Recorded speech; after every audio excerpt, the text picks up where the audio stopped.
The battlefield was still smoking when the shouting stopped.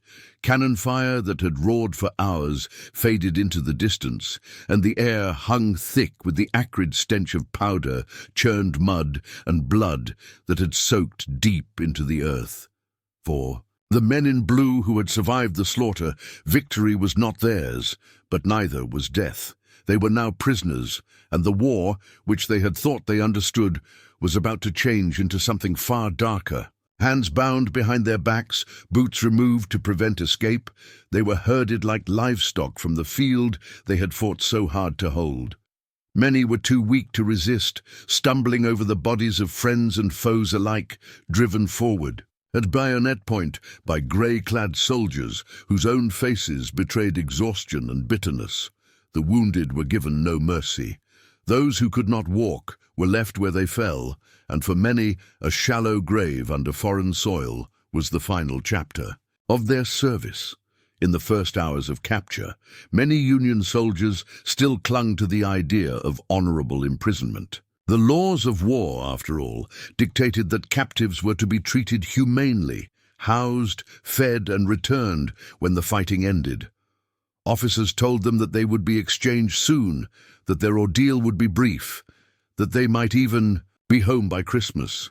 Some believed it. Others, watching Confederate guards spit on them or strip boots from dead bodies, were less certain. What none of them could know as they were marched southward, deeper into enemy territory, was how little those rules would matter once the Confederacy's own resources began to fail. The journey to captivity was often more deadly than the battles themselves. Prisoners were packed into rail cars meant for livestock, hundreds crammed together without water or ventilation. The summer heat in the deep south turned these rolling cages into ovens, and disease thrived in the filth. Men fainted from thirst, collapsed from dysentery, and suffocated against the press of bodies. Guards with fixed bayonets rode atop the cars, ready to shoot anyone who tried to escape, but few had the strength to even lift their heads. When the trains stopped, they were herded out for short marches, long columns of gaunt, dust-caked men trudging through towns where civilians jeered and threw stones. Once hailed as heroes by cheering crowds in the north, they were now paraded as trophies of Confederate victory. By the time the gates of Andersonville loomed into view, many had already lost any illusion of how they would be treated. The first sight of the place broke even the stubborn optimists. It was not a fortress or a barracks, as they had imagined, but a vast, open stockade of rough-hewn logs, a pen built not for soldiers, but for animals. The walls rose high, sharp stakes leaning inward to discourage climbing, with guard towers spaced along the perimeter. From above, armed sentries looked down at them with indifference, and beyond the walls they could hear the distant barking of dogs trained to hunt down escapees. Inside, the ground was churned into a swamp by thousands of feet. There were no tents, no shelters, no barracks. Men slept under scraps of canvas or dug shallow holes in the ground to crawl into at night. Food was a small handful of cornmeal and beans, often infested with weevils, and water was a trickle from a polluted stream that meandered through the center of the camp. It was here, standing in the filth and heat, that many finally understood the truth. They had not been captured to be exchanged, they had been captured to be forgotten. For some, the worst torment was not physical, but psychological. They had marched into battle believing they fought for a cause greater than themselves, for union, for liberty, for the preservation of a nation. Now they were stripped of weapons, rank and dignity, reduced to numbers on a ledger, waiting in a place where death was not an event, but a daily routine. Every man knew that no cavalry charge would come to rescue them, no daring raid would cut through the stockade walls. They were on their own, and in the merciless summer of 1864, in the heart of Georgia, that realization was enough to break even the strongest soldier's spirit. For many who crossed into Andersonville, the war ended the moment those gates closed behind them. The struggle now was not for victory or country, but for one more breath, one more day, And as the sun set over the crowded stockade and the moans of the sick rose into the humid air, the men who had once marched proudly under the stars and stripes understood that this was a different kind of battlefield, one where survival itself had become the only fight worth winning. When Confederate officials first chose a patch of pine forest in the rolling hills of southwestern Georgia for a new prison camp, they imagined it as a temporary solution to a temporary problem. The war had dragged on longer than anyone expected, and existing prisons in Richmond and other cities were overflowing with captured Union soldiers. Rail lines near Andersonville made it an ideal location for a new facility, and the isolated countryside meant fewer chances of escape. It was to be called Camp Sumter, and in the minds of its planners it would be a simple holding ground, a wooden stockade enclosing a few acres, designed to house no more than 10,000 men until prisoner exchanges resumed. But the war had long ceased to follow anyone's plans, and by the time the first trainloads of prisoners arrived in February 1864, the Confederate government was already losing control of the very system it had created. The construction itself was crude and hasty. Enslaved laborers and conscripted soldiers felled thousands of pine trees to build the walls, towering 15 feet high and sharpened to points at the top. The enclosure measured roughly 16 acres, and within it there was nothing but bare ground. No barracks, no huts, no cooking houses or hospitals were provided. The camp's commandant, Captain Heinrich Hartmann Wirtz, insisted that prisoners could build their own shelters from blankets or scrap wood, but few had either. The facility was never meant to last long enough for such measures to matter. Yet in a matter of weeks, the trickle of new arrivals became a flood. The breakdown of prisoner exchange agreements in 1863, particularly over the Confederacy's refusal to treat captured black Union soldiers as legitimate combatants, left tens of thousands of men languishing in captivity. By the spring of 1864, train after train brought more Union prisoners to Andersonville, far exceeding its original capacity. The stockade was hastily expanded by 10 acres, but even this proved woefully inadequate. By midsummer, more than 33,000 men were crammed into a space designed for less than a third of that number. Each prisoner's share of ground was barely enough to lie down without touching another man. When it rained, the ground dissolved into a foul, sucking mire. When the sun blazed, the earth baked into a cracked, suffocating dust. The infrastructure of the prison collapsed under the weight of its own neglect. There were no latrines or sewage systems, only shallow ditches that overflowed within days. Human waste soaked into the soil, breeding swarms of flies and mosquitoes that carried disease from man to man. The sole source of water was a small stream, Sweetwater Branch, that trickled through the center of the camp. Prisoners drank from it, washed in it, and defecated near it, and as the number of inmates soared, it became a poisonous brew of filth and bacteria. Dysentery, typhoid, and scurvy spread unchecked, and with no proper medical facilities, those who fell ill were left to rot on the ground. Food was just as scarce. The Confederacy itself was starving by 1864, its fields scorched, its railways sabotaged, and its supply lines stretched thin. What rations did reach Andersonville were pitiful: a small ration of coarse cornmeal, occasionally a scrap of bacon or peas. Malnutrition stripped the men of their strength, leaving them skeletal and hollow-eyed.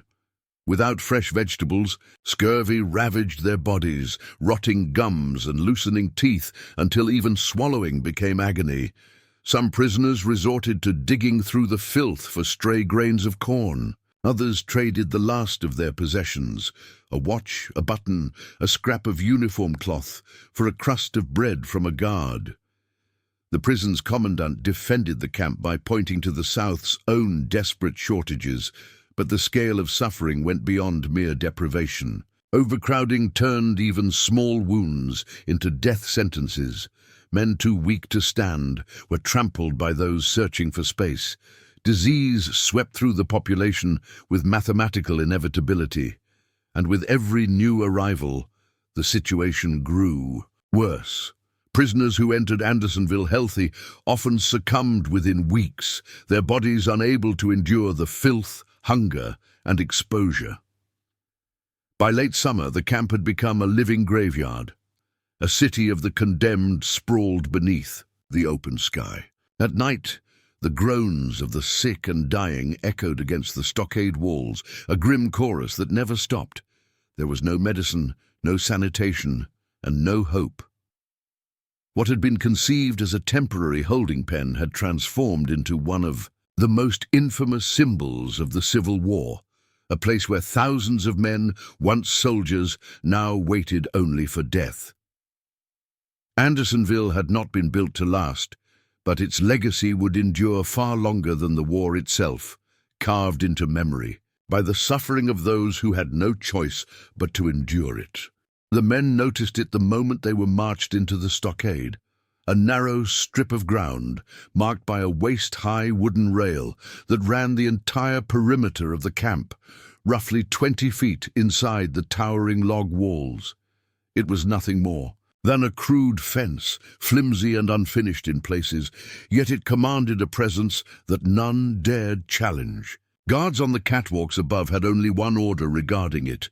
Any man who crossed the line, even by a single footstep, was to be shot without warning.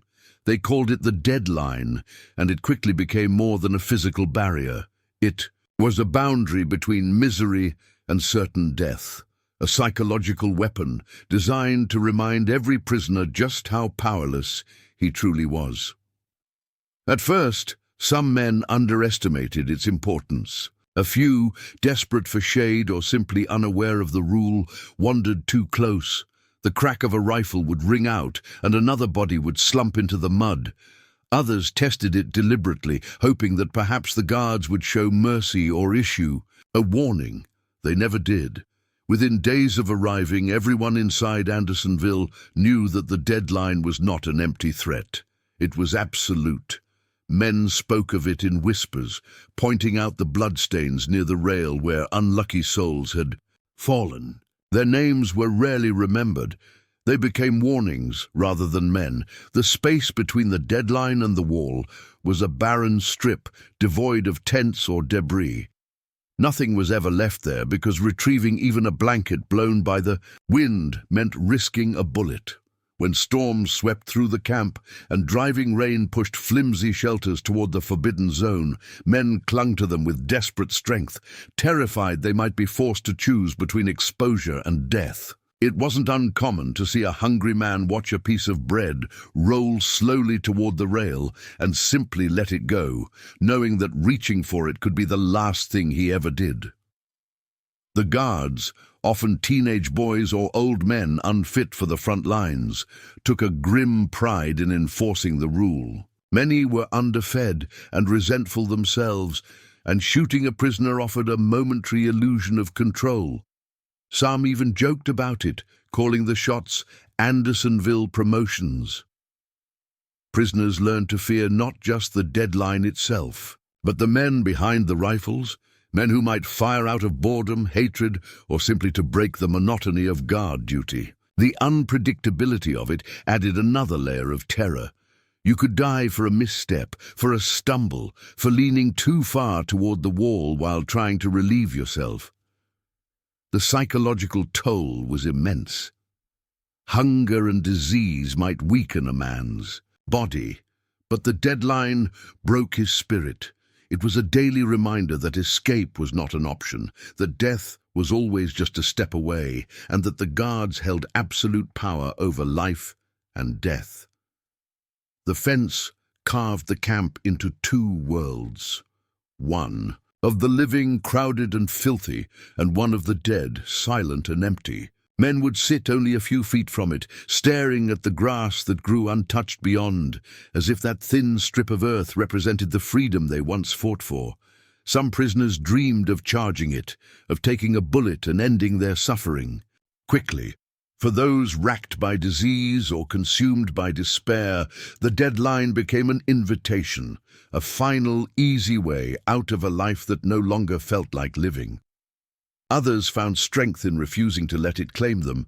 They stayed well away from its reach, clinging to the belief that surviving one more day meant defying the system that sought to break them. In that way, the deadline served the Confederacy's purpose twice over. It not only prevented escape, but kept the prisoners in a state of constant psychological submission. By late 1864, stories of men shot for stepping across the line, or even for touching it, circulated through every corner of the camp. It was a shared language of fear, a reminder whispered into the ears of newcomers before they even laid down their meager possessions. The wooden rail itself weathered and splintered with time, but its meaning never changed. It was not just a fence, it was a boundary drawn through the human will. It reduced soldiers who had once charged into gunfire to men too frightened to reach for a scrap of cloth. It stripped them of agency before starvation could. And in the grim world of Andersonville, that was perhaps its most powerful and cruel achievement. By the spring rains of 1864, Andersonville had begun to dissolve into something more like a cesspit than a prison. The earth inside the walls, trampled by tens of thousands of bare and bootless feet, had lost all firmness.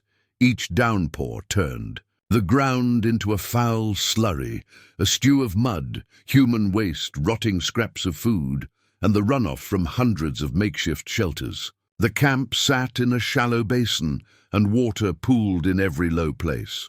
At dawn, when the mist lifted, the stockade seemed to steam with decay. A sour, fetid odor clung to everything, to the rags the men wore, to their skin, to the thin gruel they ate. It was the smell of thousands of bodies forced to live, sicken and die in one confined space. There were no latrines to speak of, no proper drainage, no system for removing waste. Men relieved themselves where they slept, and when the rains came, it all washed together into rivulets that snaked toward the central stream, Sweet Water Branch. The camp's only source of drinking water was by now anything but sweet. It carried filth from one side of the stockade to the other, a slow-moving ribbon of infection that men still cupped their hands into because thirst left them no choice. Some tried digging shallow wells, but most collapsed inward or filled with the same polluted runoff. There was nowhere to escape it. Every breath tasted faintly of rot, every sip of water threatened to kill. The filth brought with it an army of uninvited companions. Flies swarmed in black clouds around the piles of waste and the sores of the dying. Rats the size of cats darted between shelters, bold enough to gnaw on sleeping men. Lice infested every rag of clothing, burrowing into seams and biting until the skin was raw. Even the dying were not spared. Rats would sometimes feed on the corpses before burial details arrived. Men tried to chase them off, but hunger often left them too weak to move. The vermin were not just nuisances, they were carriers. Fleas and lice spread typhus, flies carried bacteria from open sores to food, rats brought fevers and infected wounds. Disease thrived in every filthy corner. Dysentery was the most common killer. It swept through the camp like fire through dry timber. Men doubled over in agony, dehydrated and delirious, their bodies racked with violent cramps. They wasted away in days, leaving behind nothing but skin and bone. The ground where they lay was soaked in their fluids, and still more men came to rest there as space grew scarce. Scurvy, too, took a terrible toll. Without any fresh vegetables or citrus, bodies began to betray themselves. Gums bled, teeth loosened, old wounds refused to heal. Men who had once been strong enough to march for days could no longer stand without help. Gangrene followed in the wake of even the smallest injury. A scratch from a rat's claw, a blister from a crude shoe, a splinter from a shelter pole could become an open wound that blackened and festered until amputation, impossible without tools or medicine, was the only chance of survival. The so-called hospital section was little more than a patch of ground marked off from the rest of the air camp, and it was often worse than the general population. The sick and dying lay shoulder to shoulder in the mud, their cries mingling with the drone of insects. There were no bandages, no antiseptics, no doctors beyond a handful of captured Union surgeons working with whatever they could scavenge. They boiled rags for dressings and carved rotting flesh with knives meant for cutting meat. Even their efforts were often in vain. Most patients did not leave the hospital alive. As the weeks turned into months, disease claimed hundreds every week, then every day. The burial details worked constantly, carrying bodies on makeshift stretchers to shallow graves beyond the stockade walls. Sometimes there were so many dead that they were left piled near the gates overnight, waiting for space to be dug. New arrivals from the front could see the rows of corpses before they even stepped inside, a grim preview of their likely fate. In the end, it was not bullets or bayonets that did the most damage to the men of Andersonville. It was filth, relentless, inescapable, and merciless. It seeped into every cut, every sip of water, every breath. It consumed men slowly, hollowing them out from within, stripping them of strength and will, long before it took their lives. And as the camp population grew and conditions worsened, the filth did what the guards' rifles could not.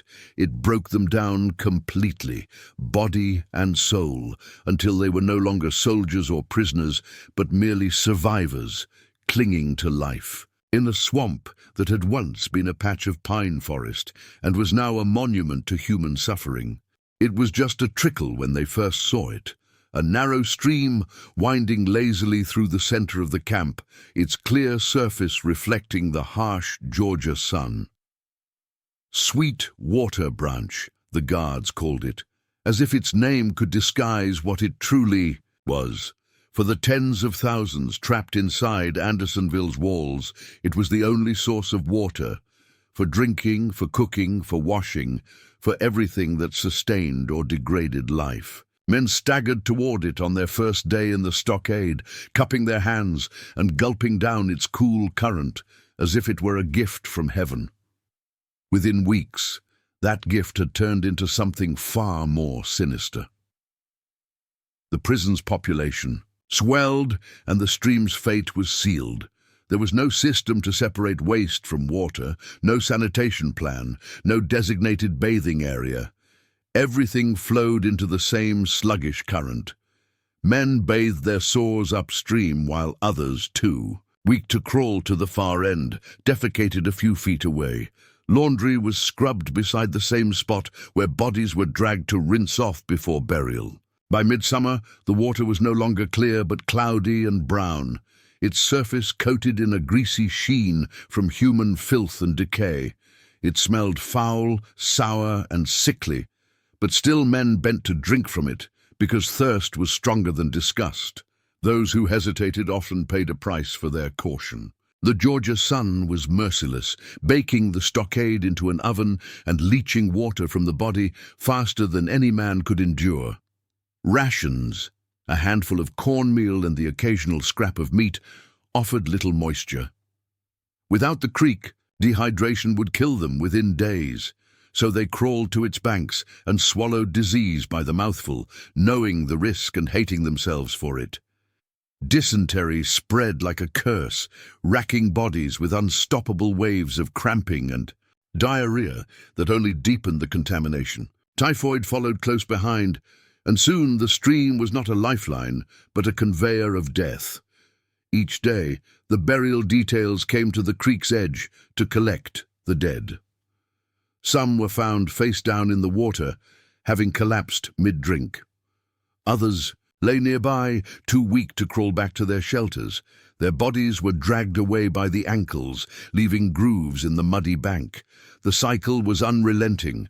Water caused sickness, sickness caused death, and death polluted the water even further. No one knew how many had perished directly because of Sweetwater Branch, but few doubted it claimed more lives than the guards' rifles. Prisoners tried everything to make the water safe. Some strained it through rags or shirts, hoping to catch the worst of the filth. Others dug shallow pits in the ground to let the water seep in slowly, believing that the soil might cleanse it. These attempts did little good. The bacteria were invisible, unstoppable, and indifferent to their desperate efforts. Even boiling was nearly impossible, fuel was scarce, and few men had anything resembling a pot. Most resigned themselves to the inevitable, swallowing their fear with each gulp. There were stories of men who refused to drink altogether, choosing death by thirst over the slow agony of disease. They rarely lasted more than a few days. Others clung to hope that the Confederates might build a proper well or bring water from outside, but none came. The guards themselves had a separate supply and avoided the creek entirely, an unspoken acknowledgement of the horror below. Their indifference deepened the prisoners' despair. It was as if the contaminated stream were part of the punishment, a slow and invisible weapon designed to break them down without a single shot fired. By late summer, the creek had become the camp's most hated feature and its most indispensable one. Men cursed it even as they crawled toward it. They spat insults at it even as they drank from its poisoned flow. It was the cruelest of paradoxes, the one thing they could not live without was also the thing most likely to kill them. And in that truth lay the essence of Andersonville itself, a place where survival was measured not by strength or bravery, but by how long a man could endure what should have been unendurable. When the rains came, the water rose, briefly diluting the filth and giving false hope that conditions might improve, but the respite was always temporary. As the skies cleared and the camp filled again with human waste and the refuse of death, the creek returned to its deadly state. It continued to flow long after the war ended, but for the men who drank from it, Sweetwater Branch was not a memory of relief. It was a scar, a reminder of how thirst could strip away dignity, how desperation could make poison taste like salvation, and how even a simple stream could become an accomplice to suffering on a scale the human mind struggled to comprehend. Hunger was the one enemy that no man in Andersonville could escape. It arrived quietly at first, a gnawing emptiness in the gut that soldiers hardened by long campaigns knew how to ignore. But as the weeks stretched into months and the rations grew smaller and more pitiful, that emptiness deepened into something far more dangerous, a slow, relentless erasure of the body and mind. The Confederate supply system was collapsing under the weight of a war it could no longer sustain. Union blockades strangled southern ports, scorched earth tactics destroyed fields and railroads, and what little food remained was reserved for the troops still fighting at the front. For the men behind the stockade walls, forgotten and powerless, there was almost nothing left. Each prisoner received a daily ration that was supposed to sustain life but barely postponed death. A handful of coarse cornmeal, often crawling with weevils, and a scrap of meat that was more fat and gristle than nourishment were all that most could expect. Sometimes the meat was so rancid that the smell alone turned stomachs. Yet men choked it down anyway, desperate for anything to fill the void. On other days, there was no meat at all, just a small square of bread so hard it could shatter against a stone, or a ladle of thin bean soup that offered more water than sustenance. It was not enough to keep a man strong. It was not even enough to keep him alive. Within weeks, the signs of starvation were everywhere. Faces once full and weathered from battle became hollow and sunken, cheekbones cutting sharp lines beneath parchment skin. Eyes that had once burned with defiance dulled and retreated into deep sockets. Ribs jutted out like the frame of a ship stripped of its planks. Uniforms hung loose and shapeless, and belts were cinched tighter and tighter until there was nothing left to tighten.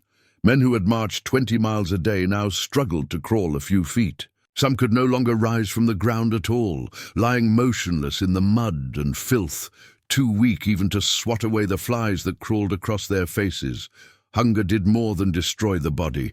It ate away at the spirit. Conversations that once revolved around home battles and escape now centered on food, on memories of meals long past, on imagined feasts that would never come. Men spoke obsessively about bread, about butter, about roasted meat and steaming coffee. They licked empty tin cups just to catch the faintest trace of flavor. They fought over scraps dropped in the dirt. Theft, once considered unthinkable among comrades, became common. A man's entire world shrank to the next bite, and morality often disappeared with the muscle and fat. Some prisoners tried to survive by bartering what little they had. A coat might fetch a crust of bread, a button might buy a sip of soup. Others scavenged in the filth for anything remotely edible, chewed leather, bones gnawed clean by rats, weeds growing near the deadline. There were even whispers, never spoken too loudly, of men eating the flesh of the dead. Whether those stories were true or the fevered hallucinations of the starving, they reflected a reality where humanity was slipping away grain by grain. Disease and hunger worked hand in hand, each feeding the other. Malnutrition weakened immune systems, making men easy prey for dysentery, scurvy, and typhoid. Those illnesses, in turn, robbed them of what little nourishment they could take in. Teeth loosened and fell out, tongues swelled, gums bled constantly. Wounds refused to heal. Even a small cut could fester into a death sentence. The line between the living and the dying blurred as skeletal figures shuffled past one another, indistinguishable in their suffering. The guards, watching from their posts, saw the transformation and did nothing. They too were suffering shortages, but their misery was never as absolute as what unfolded inside the stockade.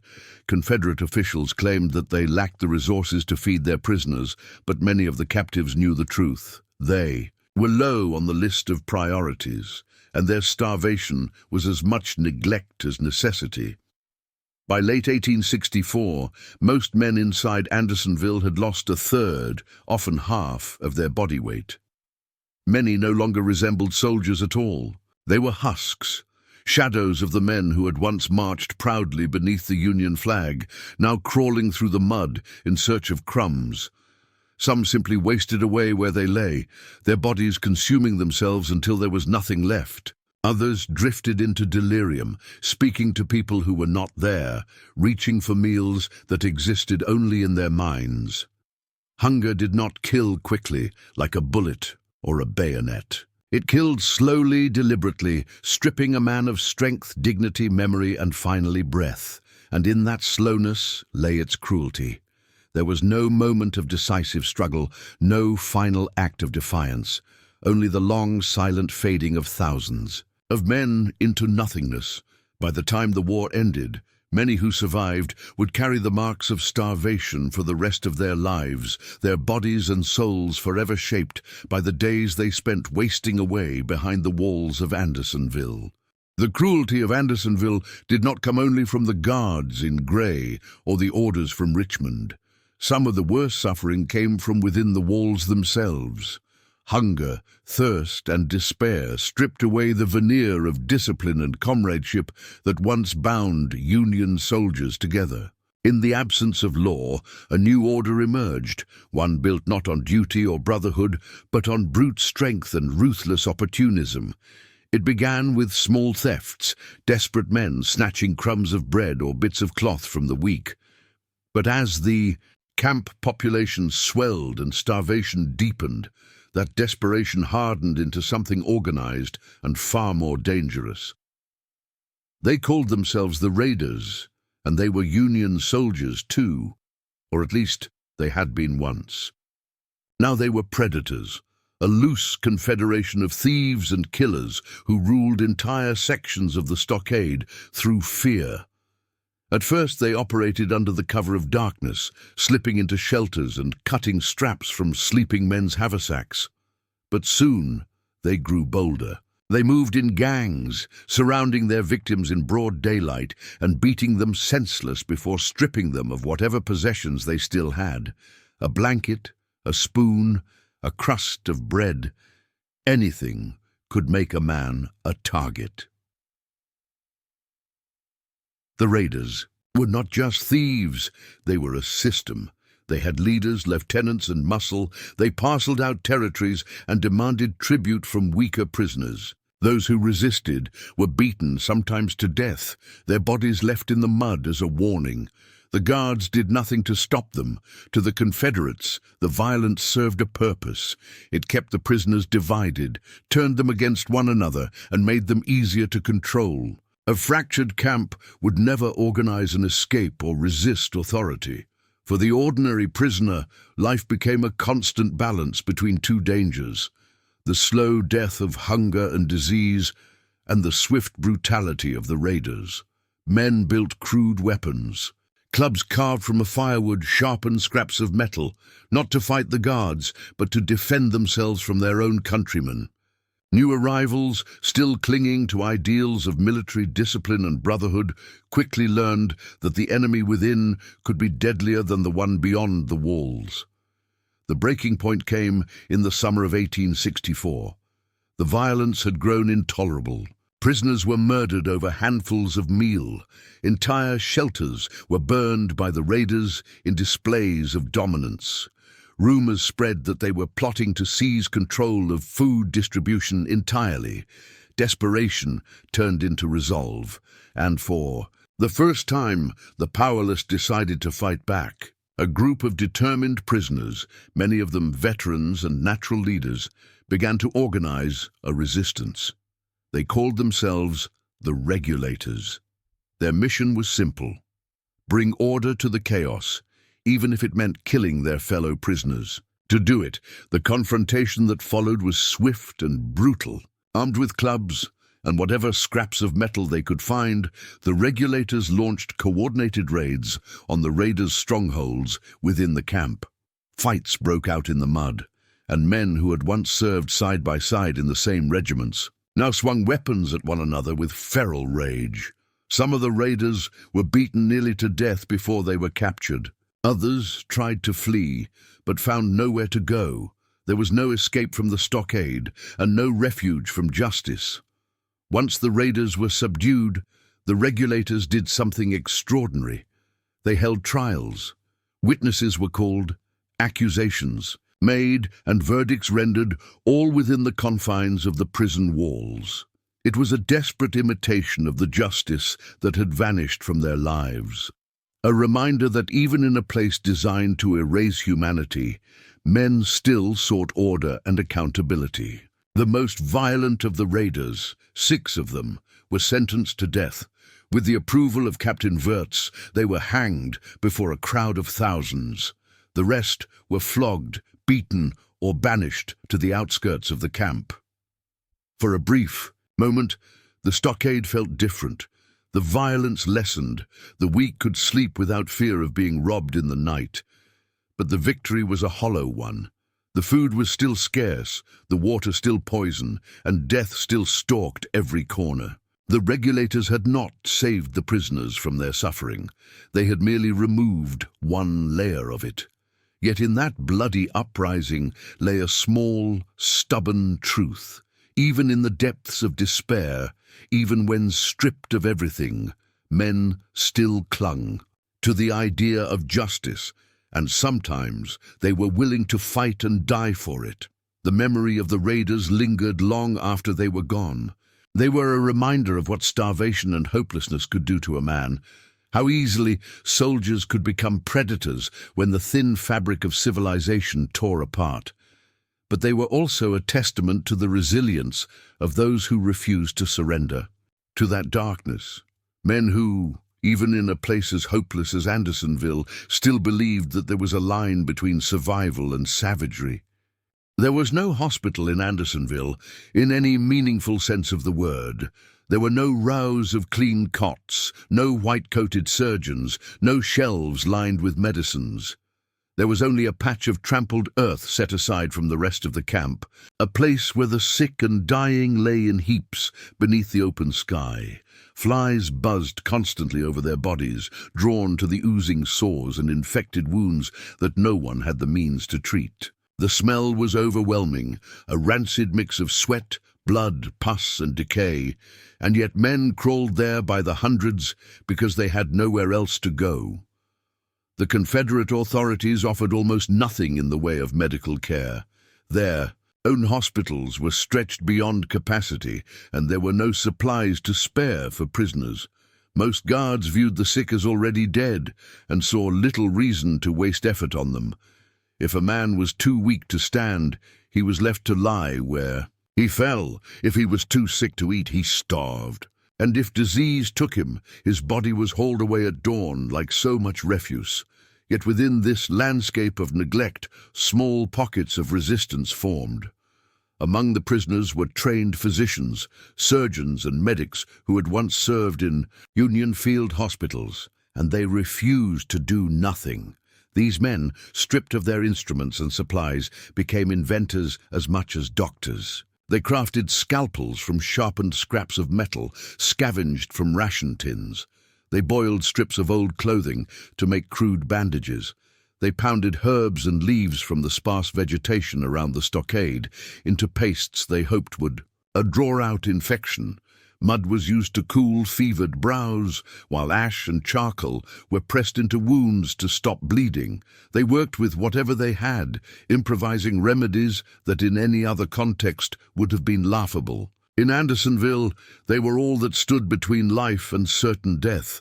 The most desperate operations were amputations. Gangrene was rampant, spreading swiftly through untreated wounds, and without intervention, it was almost always fatal. Lacking proper tools, the prisoner surgeons used pocket knives or saw blades pried from broken equipment.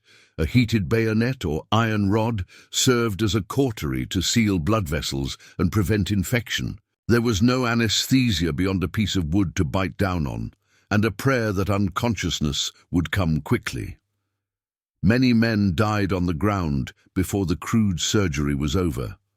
Others survived, their stumps wrapped in rags, their lives extended. But forever changed. Despite their efforts, death remained an unrelenting presence. Dysentery, typhoid, and scurvy tore through the camp, and no amount of improvised medicine could stop them. Men wasted away as their bodies failed to absorb nutrients. Their eyes yellowed, their skin broke out in sores, and their organs shut down one by one. The so-called hospital became a place of waiting rather than healing.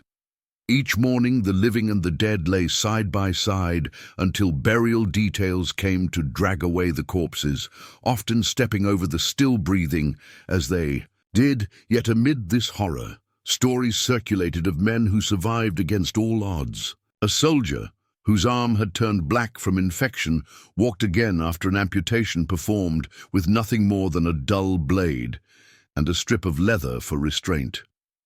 Another man, delirious with fever and given up for dead, was nursed back to life by a fellow prisoner who fed him drops of muddy water and pressed damp cloths to his skin day after day until the fever finally broke. These stories spread through the camp like whispers of hope, reminders that not all battles were lost, even here.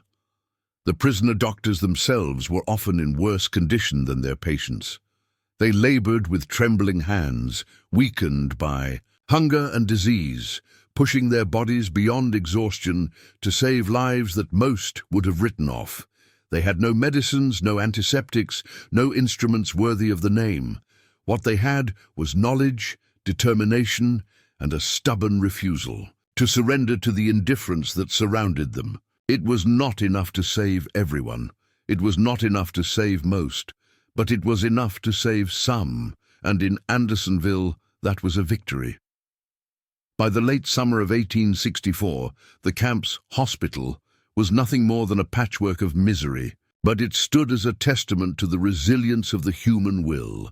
Men who had lost everything, their freedom, their strength, their dignity, still fought to keep one another alive. They stitched, cut, bandaged, and prayed, knowing that death would claim most of their patience anyway. And yet they did it because to do nothing was to accept the total collapse of their humanity. In a place designed to erase that humanity entirely, every improvised operation and every whispered word of comfort was an act of quiet defiance. It was proof that even in a landscape of suffering and death, compassion could still take root. Beyond the towering log walls of Andersonville, just over the rise, where the smell of decay still drifted on the humid Georgia air, stretched a landscape that told the true story of the prison. It was a rolling field of earth carved into rows, long, uneven scars dug hastily into the red clay. Here, far from the noise and chaos of the stockade, lay the silent dead. They arrived one by one at first, carried out on makeshift stretchers built from sticks and rags, their bodies wrapped in blankets if they were lucky, or left exposed to the elements if they were not. But as the weeks turned into months and the death toll rose without pause, they began to arrive in groups. The daily burial details became as routine as the meager rations or the sound of gunshots from the guard towers. By the height of summer 1864, death had become as much a part of Andersonville's rhythm as the rising and setting of the sun. Nearly 100 men died each day from starvation, disease, exposure, or the wounds inflicted by their fellow prisoners. The living grew accustomed to waking beside corpses, their bodies cold and stiff in the morning light. Some men died so quietly that their neighbors did not realize until they reached out to shake them awake. Others raved in fever and delirium, crying out for wives, mothers, or comrades who would never hear their last words. Once a man stopped breathing, there was no ceremony, no time for mourning. His body was stripped of anything useful, a button, a scrap of cloth, a shoe, and then carried beyond the wall to join the thousands already buried there. The burial crews were prisoners too, chosen for their strength or simply unlucky enough to be assigned the duty. They dug trenches under the relentless sun, each one barely wide enough to hold the rows of bodies they piled into them. The graves were shallow, often just deep enough to keep scavenging animals away, and the soil was so dry and hard that shovels struck sparks against buried stones. In the early days, each man received a separate grave marked by a simple wooden headboard carved with his name, regiment, and home state. As the death toll mounted, even that small dignity became rare. Many were buried unnamed, their identities lost with the rags that once served as uniforms, their stories forgotten before the earth closed over them. Still, there were those among the prisoners who refused to let their comrades vanish entirely. Some carved names and messages into the crude markers with pocket knives, while others tore scraps of cloth from their own clothing to serve as makeshift flags. A few wrote down the names of the dead on scraps of paper or bits of wood, hoping someone would find them after the war. It was a way to fight back against the anonymity of mass death, a final act of brotherhood in a place that had done everything to strip it away. The graveyard grew larger with each passing day. Fresh mounds of earth appeared in long, uneven rows, stretching farther from the stockade until the burial parties had to march for half an hour to reach open ground. Rain washed the soil from the newer graves, exposing bones before they could settle. Wooden markers rotted in the heat and rain, their inscriptions fading until nothing remained but splintered wood and bare earth. By the end of the war, more than 13,000 Union soldiers would lie in Andersonville's soil, their resting place forming one of the largest Union cemeteries in the South. To those still inside the prison, the graveyard was more than a place of death. It was a constant, living presence. Men could see the burial details through gaps in the stockade, trudging into the distance with their grim loads. They could smell the sour odor of freshly turned earth after a rainstorm. They knew that beyond those walls lay the final destination that awaited most of them. It was a thought that hovered over every moment, shaping how they spoke, how they prayed, how they clung to life. And yet, In that field of nameless graves and faded markers, there was also a trace of something enduring. The men buried there were not forgotten by those who lived alongside them. They were spoken of in hushed voices, their stories shared around dying campfires, their names scratched into the dirt by trembling hands. They were brothers, comrades, countrymen, soldiers who had endured unimaginable suffering and met death, not on a battlefield, but in a place that should never have existed. Long after the guns of the Civil War fell silent, their graves would remain as witnesses, and in the quiet beyond the wall, where the wind rustled through grass and the soil, held the memory of so much pain. The story of Andersonville was written, not in ink or stone, but in the bones of the men who never came home. The world beyond Andersonville's towering walls might as well have been a different planet. Inside, men lay dying in the mud, their bodies wasted to skeletons, their eyes hollow and unseeing. Outside, life went on. Battles raged, politicians debated, families waited for letters that never came. The suffering of tens of thousands of Union soldiers remained hidden behind layers of silence, denial, and deliberate neglect. Even those who suspected that conditions in Confederate prisons were harsh could not imagine the scale of the misery festering in that patch of Georgia soil. For many prisoners, the only connection to the world they had left behind was the hope of a letter. They scratched out messages on scraps of paper, writing with charcoal or ink made from soot and water, telling their families they were alive, asking for news, praying for rescue. Most of those letters never reached their destination. Confederate officials strictly censored prisoner correspondence, removing anything that described the conditions of the camp. Words like starving, disease, or death were blotted out, or the entire letter was confiscated. Even the most desperate pleas for help were often destroyed before they left the stockade. The men's voices were silenced before they ever had a chance to reach the North. The Confederacy itself worked hard to control the narrative. Officials in Richmond insisted that Union prisoners were treated according to the accepted rules of war, that any shortages they suffered were the result of the South's own privations under blockade and invasion. Reports that filtered through to newspapers in the North were vague and often dismissed as exaggerations or enemy propaganda. Some accounts described harsh conditions and high mortality rates, but without first-hand testimony or photographs, they were easy to doubt. And so the truth, the filth, the starvation, the daily parade of corpses remained largely invisible to the public. Even in Washington, the reality was poorly understood. Military officials knew that prisoner exchanges had broken down, but few realized how catastrophic the situation had become. Before 1863, captured soldiers were often exchanged under the Dix Hill Cartel, a system that allowed both sides to repatriate prisoners relatively quickly.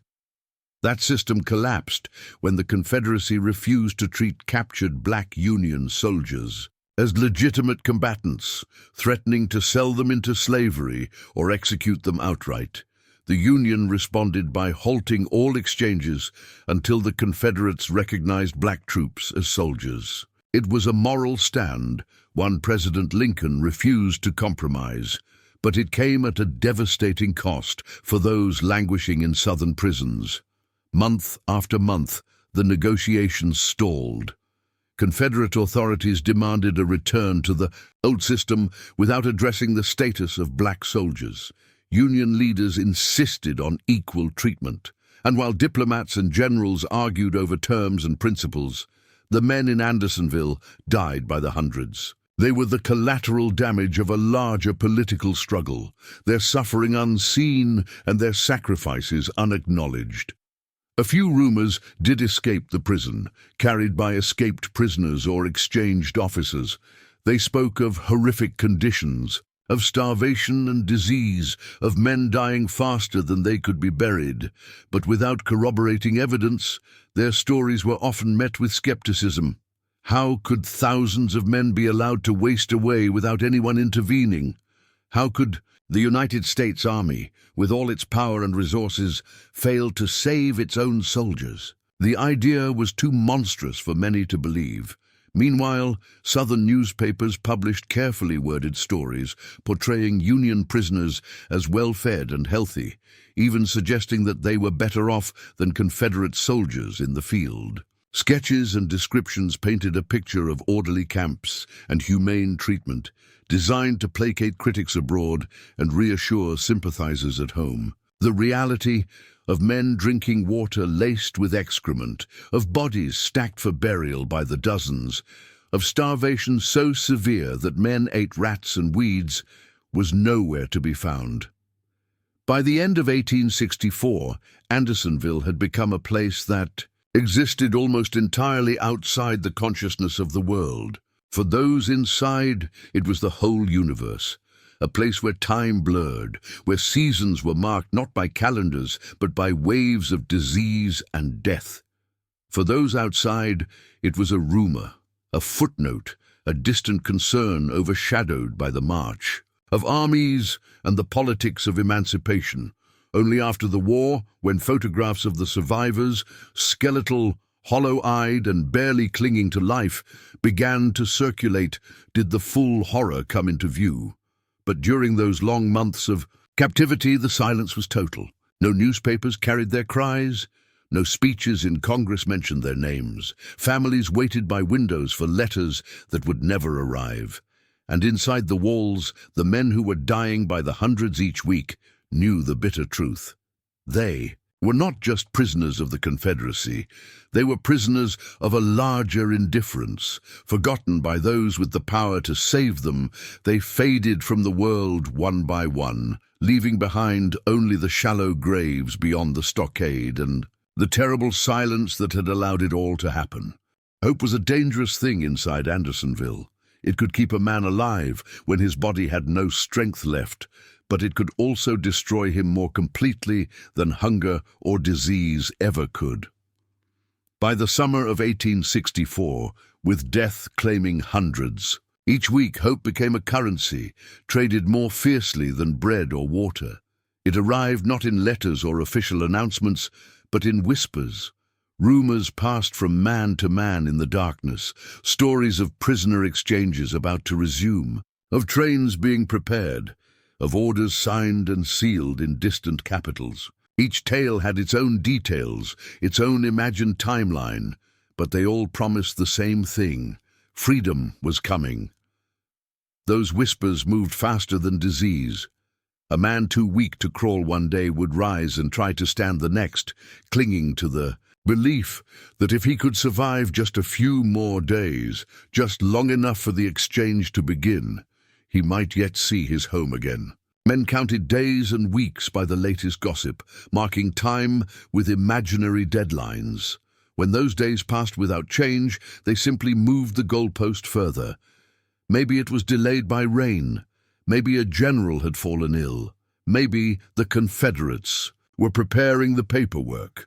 The stories twisted and stretched to keep hope alive, because the alternative, accepting that no one was coming, was unbearable.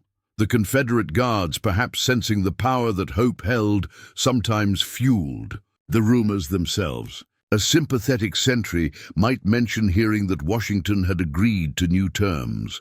A passing officer might hint that trains were being readied in nearby Macon.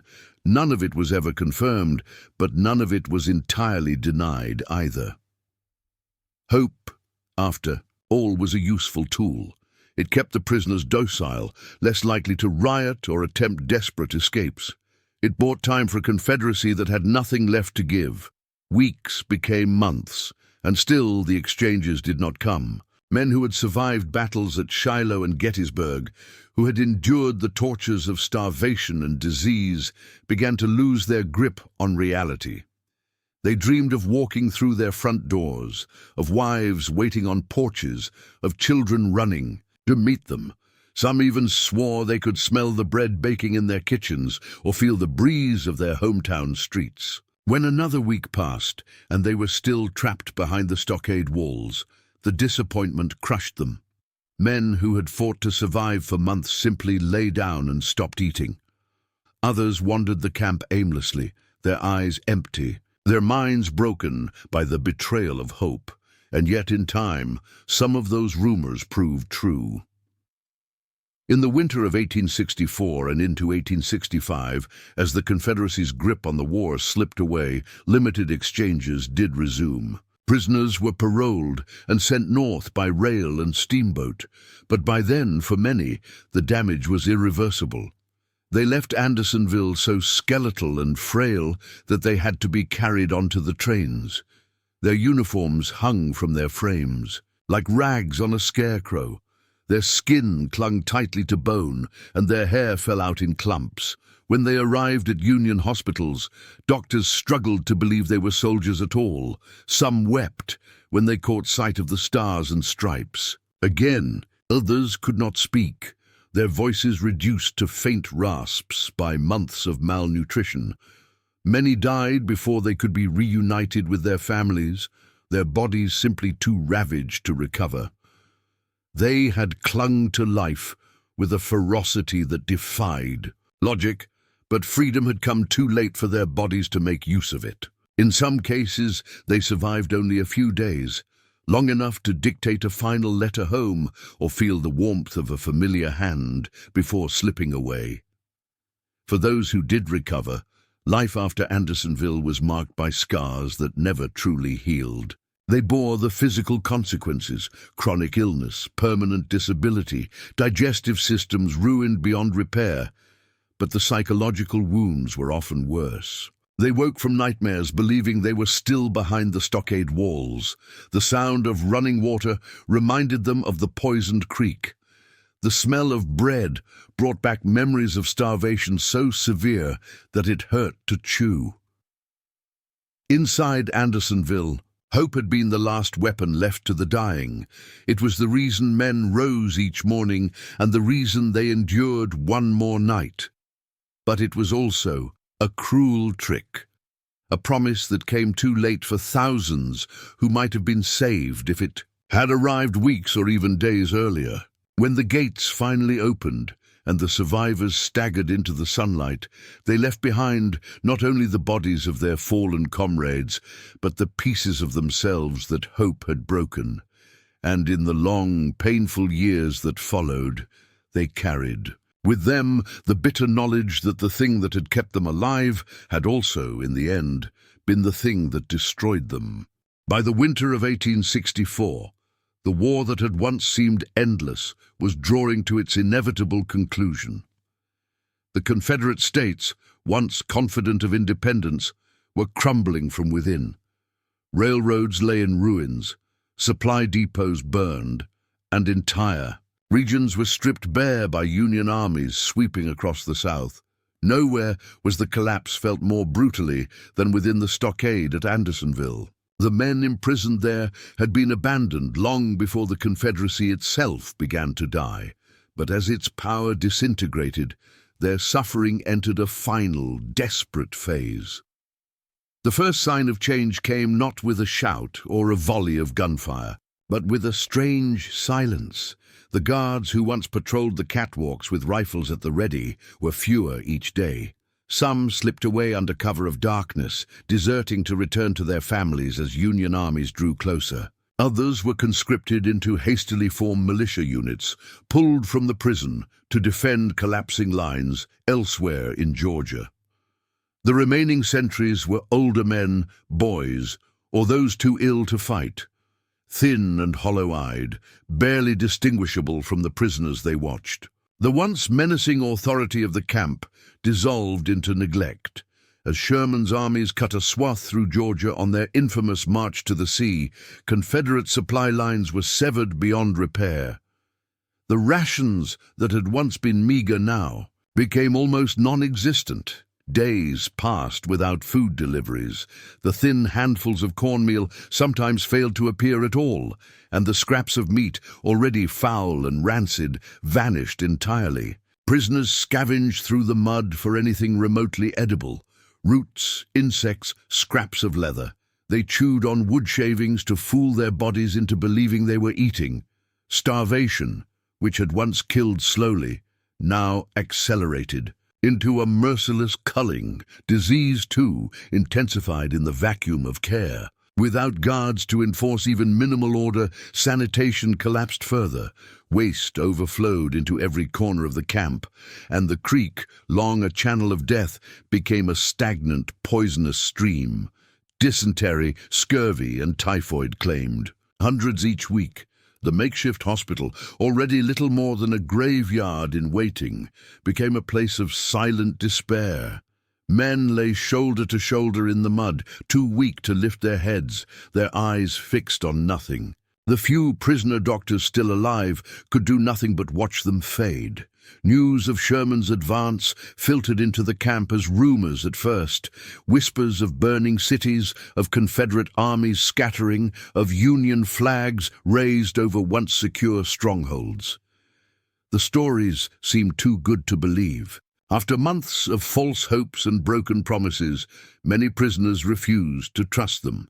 Yet, as the sounds of distant artillery grew louder and columns of smoke appeared on the horizon, even the most cynical among them knew the end was near.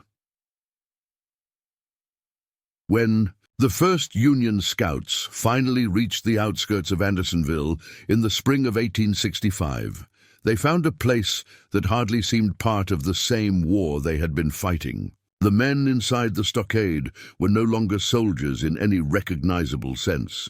They were specters, skeletal, hollow-cheeked, and barely clothed. Some crawled to the gates, too weak to stand, but unwilling to wait any longer for liberation. Others stared silently, their minds so broken by suffering that they could not comprehend what freedom meant. The Confederate guards who remained offered no resistance. Many simply laid down their arms and surrendered, relieved that the ordeal was over.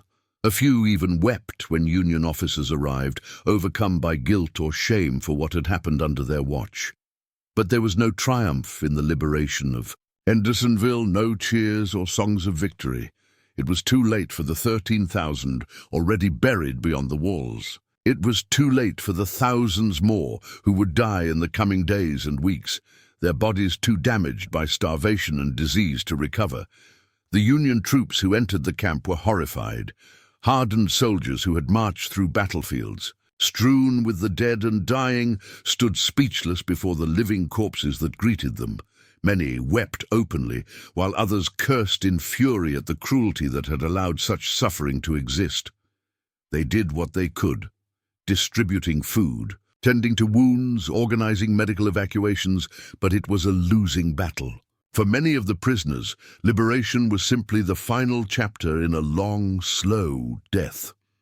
The fall of the Confederacy brought an end to the institution that had created Andersonville, but it could not undo the horrors committed there.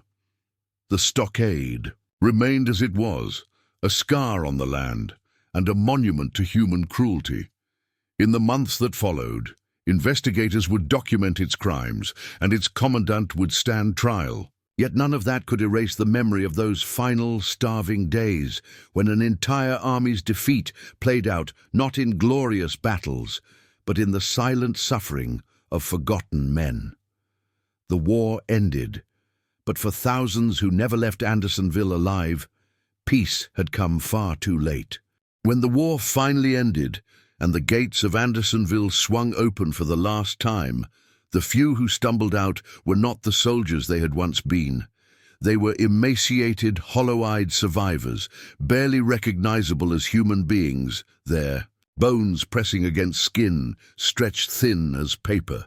Yet they carried with them something far more powerful than their broken bodies: the truth. It was a truth that could not be denied or explained away, a truth written in diaries, etched into drawings, and spoken through trembling lips. When that truth reached the North, it shocked a nation that had believed it had already seen the worst the Civil War had to offer. The first stories came from men too weak to walk on their own. They were carried into Union hospitals on stretchers, many weighing less than 100 pounds. Doctors and nurses recoiled at the sight of them. Their hair had fallen out in clumps. Their gums bled constantly. Their skin was covered in sores. Some could barely speak, their voices rasping out broken accounts between gasps for breath. But they spoke nonetheless about the filth, the starvation, the relentless death that had surrounded them. They spoke of drinking water fouled by human waste, of eating rats and weeds to stay alive, of watching friends collapse mid-sentence and never rise again. Diaries smuggled out during captivity soon surfaced, written in pencil on scraps of paper, or pages torn from ration books. They chronicled the daily reality of life inside the stockade in heartbreaking detail. The pitiful rations, the diseases that swept through the camp unchecked, the stench of death that hung over everything. One entry described men so weak they had to crawl to the creek for water, dragging themselves through the mud like animals. Another told of prisoners who had lost the strength to dig graves, leaving bodies to rot where they fell. These first-hand accounts stripped away any remaining illusions about the conditions Confederate officials had long dismissed as unavoidable hardships. Artists among the survivors offered another kind of testimony. Using charcoal, pencil, or whatever materials they could find, they sketched scenes from memory. Skeletal men huddled under scraps of cloth, bodies piled beside the deadline, guards watching from above with rifles poised. One drawing showed a prisoner attempting to eat a piece of leather torn from his boot, while another depicted a burial detail hauling limp bodies to a shallow trench. These images were published in newspapers and magazines across the North, and they horrified readers. Words alone could not convey the depth of the suffering, but the drawings made it impossible to look away. Public reaction was swift and furious. Northern newspapers ran exposés with headlines that shouted of rebel barbarity and the hell of Andersonville. Editorials demanded justice, not just for those who had died, but for the thousands who had been deliberately starved and neglected. Families who had clung to hope for missing sons and brothers learned the truth of their fate, and grief gave way to outrage. Politicians in Washington, some of whom had underestimated the extent of the suffering, now faced a public, demanding accountability. The testimonies also revealed details that went beyond mere neglect. Prisoners spoke of being shot for stepping too close to the deadline, of being beaten by guards for scraps of food, of watching comrades murdered by fellow inmates in the chaos of desperation. They described a world where morality had collapsed under the weight of hunger and hopelessness. "We ceased to think like men," one survivor wrote. "We became creatures that lived only to see the next sunrise." Perhaps most haunting of all were the stories of those who had survived only to die after their release. Many prisoners were too far gone to recover, their bodies unable to process even small amounts of food. They succumbed in Union hospitals, sometimes within days of their liberation. Their deaths, documented in hospital records and family letters, underscored the cruelty of a system that had pushed human beings beyond the limits of endurance. By the time congressional hearings were convened to investigate the conditions at Andersonville, the name itself had already become synonymous with horror. It was spoken with the same dread once reserved for battlefields like Antietam or Shiloh, but the fear it evoked was different. Those had been places of combat, where men fought and died as soldiers. Andersonville was something darker, a place where men died as prisoners, stripped of their dignity, forgotten by the world beyond the walls. The testimonies left a mark not just on the public conscience, but on the nation's memory. They became part of the larger story of the Civil War, a grim reminder that suffering did not end when the shooting stopped. In towns and cities across the North, memorials were built and speeches were given, not just to honor the dead, but to warn future generations of the depths to which humanity could sink. Andersonville was no longer just a place in Georgia. It was a symbol of neglect, cruelty, and the enduring power of those who survived to bear witness. When the guns of the Civil War finally fell silent and the Confederacy collapsed, there was a deep hunger in the North, not only for peace, but for accountability. Hundreds of thousands of men had died, and an entire nation had been torn apart. Yet amid all the carnage, certain atrocities stood apart, and none loomed larger in the public mind than Andersonville. The name itself had become a byword for cruelty and suffering, a symbol of human misery so profound that it seemed to demand retribution. And at the center of that storm stood one man, Heinrich Hartmann Wirz, the Swiss-born captain who had served as the prison's commandant. Wirz had not built Andersonville, nor had he designed its policies, but to many he embodied everything that was monstrous about the place. It was he who enforced the deadline with ruthless precision. It was he who signed off on ration distributions that barely sustained life. It was he whose orders left sick men to die in the mud without medicine or shelter. When Union troops liberated the camp and saw the skeletal survivors crawling from the stockade, their fury needed a focus, and Wirz became it. He was arrested in May 1865, only weeks after the war ended, and taken to Washington, D.C., in chains. His trial, held by a military commission that summer and autumn, was one of the first war crimes tribunals in American history.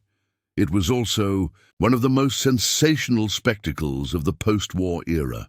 Newspapers covered every detail, and crowds gathered daily outside the courtroom to hear the latest testimony. Survivors of Andersonville took the stand, their voices trembling as they described the starvation, the shootings, the rampant disease. They told of pleading for food and water, of watching comrades beaten or shot for crossing invisible lines, of men so broken by neglect they died whispering for mercy that never came. Some wept as they spoke, others shook with rage. The prosecution argued that Wirz bore direct responsibility for the suffering and death of more than 13,000 Union soldiers. They painted him as a man who had not merely followed orders, but had gone out of his way to enforce cruelty, a tyrant who wielded his authority without compassion or restraint. Witnesses claimed he had personally ordered punishments, refused medical care, and even boasted of the death toll. They held up letters and orders signed in his name as evidence of his culpability. Wirz's defense, led by a small team of lawyers, painted a very different picture. They argued that he had been a scapegoat, a low-ranking officer trapped in a collapsing system far beyond his control. The Confederacy itself was starving, they pointed out, and there were no supplies to give. The breakdown of prisoner exchanges, a political decision made in Richmond and Washington, meant that the prison population had ballooned beyond anything it was designed to hold.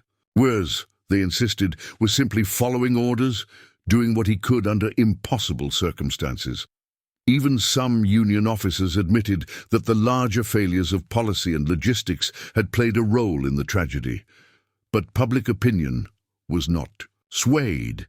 Too many had seen the photographs of emaciated survivors. Too many had heard the testimony of men who had endured the horrors of Andersonville. In the eyes of the nation, someone had to answer for it. On October 24, 1865, the military tribunal found Heinrich Hartmann Wirz guilty of war crimes, including murder and violations of the laws of war. The sentence was death by hanging. His execution, carried out on November 10, 1865, drew thousands of spectators. Some cheered as the trapdoor fell, while others watched in grim silence, unsure whether justice had truly been served. Wirz reportedly maintained his innocence to the end, insisting that he had done his duty and no more.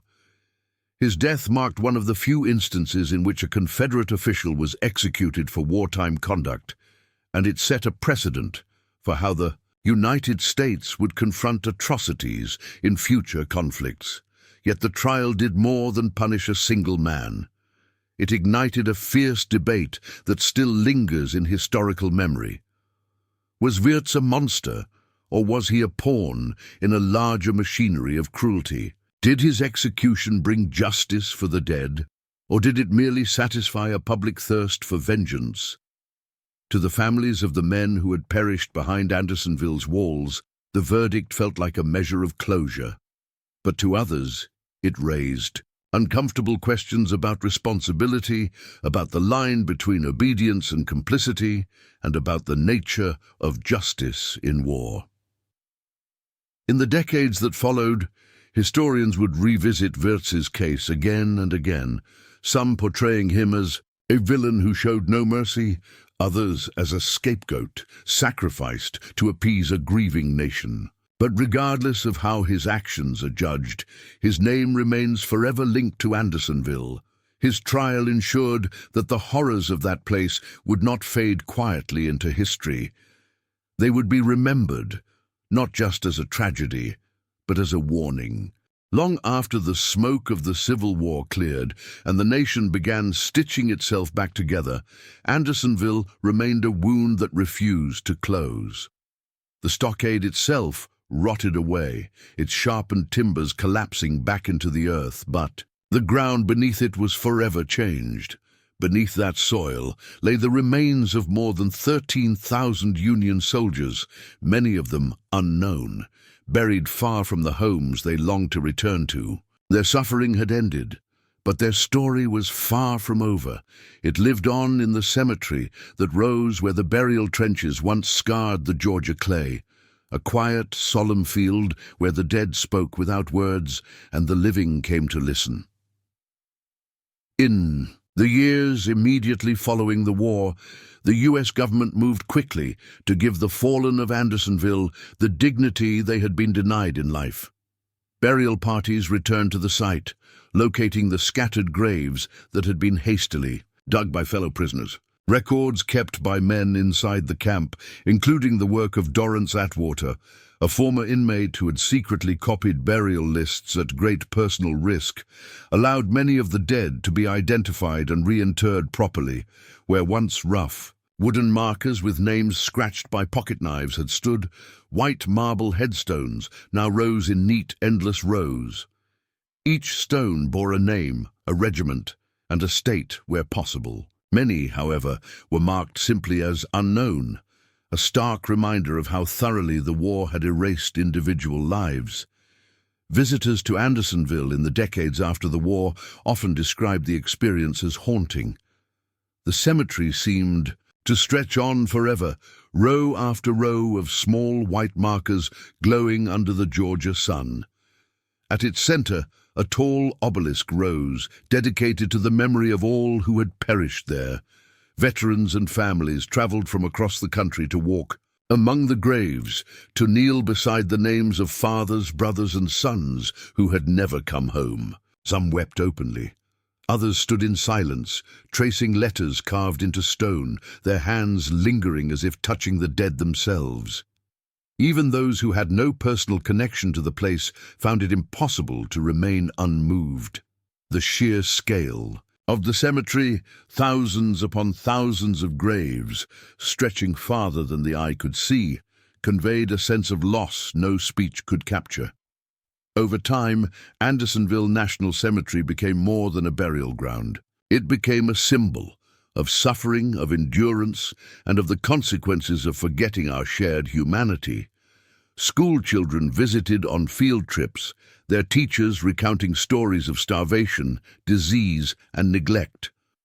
Veterans' organizations held ceremonies there, reading aloud the names of the dead. On Memorial Day, the rows of headstones were decorated with small American flags, each one a tribute to a life cut short. The wind that moved through the cemetery carried not just the rustle of leaves, but the echoes of voices from the past, the whispered prayers of the dying and the silent testimony of those who had endured. Yet Andersonville's memory also served as a warning.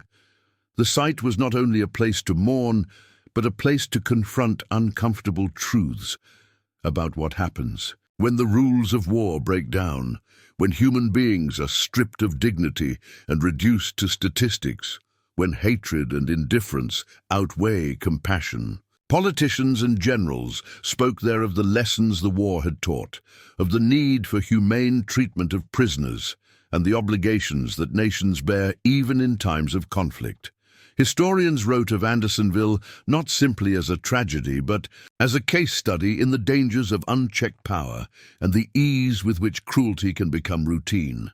The passage of time has not dulled Andersonville's significance. More than a century and a half after the last prisoner died there, the cemetery still draws visitors, descendants searching for ancestors, historians piecing together stories, and ordinary people seeking to understand the weight of the past. The white headstones stand as they always have, silent and unyielding, each one a monument to a life that ended too soon and a story that must not be forgotten. The story of Andersonville is not just about war or death. It is about the human capacity for suffering, endurance, cruelty, and compassion. It is about the men who endured unimaginable conditions and those who did not survive them. It is about the cost of indifference and the power of memory to keep the past alive so that its lessons are never lost.